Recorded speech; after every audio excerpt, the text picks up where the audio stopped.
ஆக்கப்பூர்வமான நிகழ்வுகளை அலசி ஆராய் ஒரு களம். RDX திங்கள் முதல் சனிக்கிழமை வரை இரவு 7 மணிக்கு.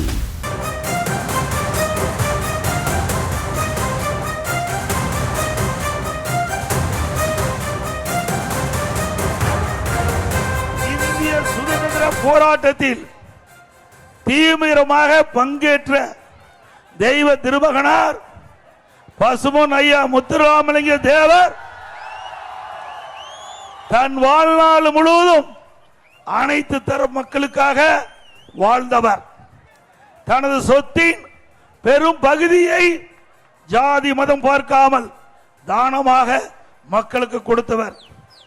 தேசிய தலைவரான தேவர் திருமகனார் ஒரே நேரத்தில் சட்டமன்ற தேர்தலிலும் நாடாளுமன்ற தேர்தலிலும் போட்டியிட்டு வெற்றி பெற்றவர்.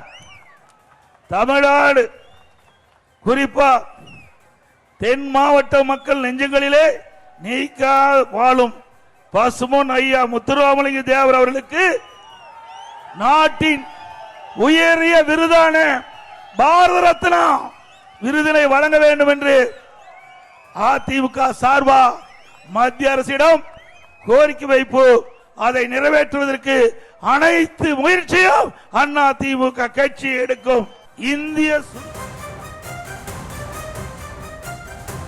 பசும்பொன் தேவருக்கு பாரத ரத்னா விருது வழங்க EPS கோரிக்கை விடுத்திருக்கிறார். அது தொடர்பான அந்த காட்சிகளை நாம் பார்த்தோம். விவரங்களோடு இணைகிறார் செய்தியாளர் ராஜேஷ். ராஜேஷ், வணக்கம். EPS தேர்தல் பரப்புரையில் பசும்பொன் முத்துராமலிங்க தேவருக்கு பாரத ரத்னா விருது வழங்க வேண்டும் என்ற கோரிக்கையை முன்வைத்திருக்கிறார். வேறு என்னென்ன முக்கிய விஷயங்களை எல்லாம் குறிப்பிட்டு பேசினார்? அது தொடர்பான முழு விவரம் என்ன? வணக்கம். தமிழக எதிர்க்கட்சி தலைவரும் அதிமுக பொதுச் செயலாளருமான EPS தமிழகம் முழுவதும் பல்வேறு மாவட்டங்களுக்கு சென்று சுற்றுப்பயணம் மேற்கொண்டு வருகிறார். அந்த வகையில் அவர் ஆத்தூரில் பிரச்சாரம் மேற்கொண்ட போது முத்துராமலிங்க தேவருக்கு பாரத ரத்னா விருது வழங்க வேண்டும் என்று மத்திய அரசுக்கு அவர் கோரிக்கை விடுத்திருக்கின்றார். அதற்கான காரணங்களை அவர் விரிவாக பட்டியலிட்டிருக்கிறார். குறிப்பாக முத்துராமலிங்க தேவரை பொறுத்தவரையிலே தனது சொத்தின் ஒரு பகுதியை ஜாதி மதம் பார்க்காமல் மக்களுக்கு தானம் செய்தவர் என்றும், ஒரே நேரத்தில் சட்டமன்ற தேர்தல் நாடாளுமன்ற தேர்தலில் போட்டியிட்டு இரண்டிலும் வெற்றி பெற்றவராகவும் அவர் இருக்கிறார் என்றும் அவர் குறிப்பிட்டிருக்கிறார். அவர் நாட்டின் உயரிய விருதான பாரத ரத்னா விருது வழங்கப்பட வேண்டியவர் என்றும், எனவே அதற்கான கோரிக்கையை மத்திய அரசிடம் வைப்பதாகவும், தொடர்ந்து தாங்கள் தேவர் பெருமகனாருக்கு பாரத ரத்னா விருது வழங்குவதற்கான முயற்சி எடுக்க அதிமுக தொடர்ந்து பாடுபடும் எனவும் EPS பேசியிருக்கின்றார்.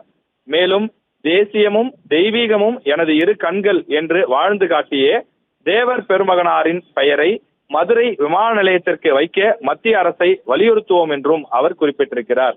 தொடர்ச்சியாக அதிமுகவை பொறுத்தவரையிலே தேவர் ஜெயந்தி அன்று அவர்களுக்கு ஏற்கனவே தங்களுடைய ஆட்சி காலத்திலே முன்னாள் முதலமைச்சர் ஜெயலலிதா அவர்கள் இருந்தபோது பல்வேறு விஷயங்களை செய்திருக்கின்றார்கள். எனவே அந்த வழியிலே அதிமுக தொடர்ந்து செயல்படும் என்றும், அதே போல தேவரனுடைய அந்த புகழை இந்தியா முழுவதும் கொண்டு செல்லக்கூடிய வகையிலும், அவருடைய சேவையை பாராட்டக்கூடிய வகையிலும், அவருடைய அந்த மதிப்பும் அவருடைய அந்த செல்வாக்கும் எதிர்கால தலைமுறையிடம் தெரிந்து கொள்ளக்கூடிய வகையிலே அவருக்கு பாரத ரத்னா விருது வழங்குவதோடு மட்டுமில்லாமல் மதுரை விமான நிலையத்திற்கு அவர் பெயரை சூட்டுவதுதான் சால பொருத்தமாக இருக்கும் என்றும் EPS கோரிக்கை விடுத்திருக்கிறார். அது மட்டும் இல்லாமல் தங்களுடைய ஆட்சி அமையும் போது மத்திய அரசை வலியுறுத்தி அதனை செயல்படுத்தி காட்டுவோம் என்றும் அவர் குறிப்பிட்டிருக்கிறார். EPS தமிழ்நாட்டின் பல்வேறு இடங்களில் சுற்றுப்பயணம் மேற்கொண்டு வரக்கூடிய நிலையில் இன்று திண்டுக்கல் மாவட்டம் ஆத்தூர் சுற்றுவட்டார பகுதிகளிலே இந்த சுற்றுப்பயணத்தை மேற்கொண்டு வருகிறார். மேலும் தமிழ்நாட்டினுடைய சட்டம் ஒழுங்கு பிரச்சனை உள்ளிட்ட பல்வேறு விஷயங்கள் குறித்தும் தன்னுடைய அந்த சுற்றுப்பயணத்திலே பேசியிருக்கின்றார். குறிப்பாக DGP அலுவலகத்தின் முன்பு நடைபெற்ற தாக்குதல் உள்ளிட்ட பல விஷயங்களை மேற்கோள் காட்டி தமிழகத்தின் சட்டம் ஒழுங்கை சீர் செய்ய வேண்டிய தேவை இருப்பதாகவும் அவர் குறிப்பிட்டு பேசியிருக்கிறார்.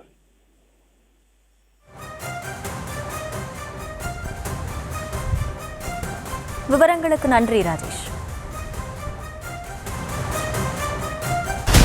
ஆக்கப்பூர்வமான நிகழ்வுகளை அலசி ஆராய் ஒரு களம். RDX திங்கள் முதல் சனிக்கிழமை வரை இரவு 7 மணிக்கு.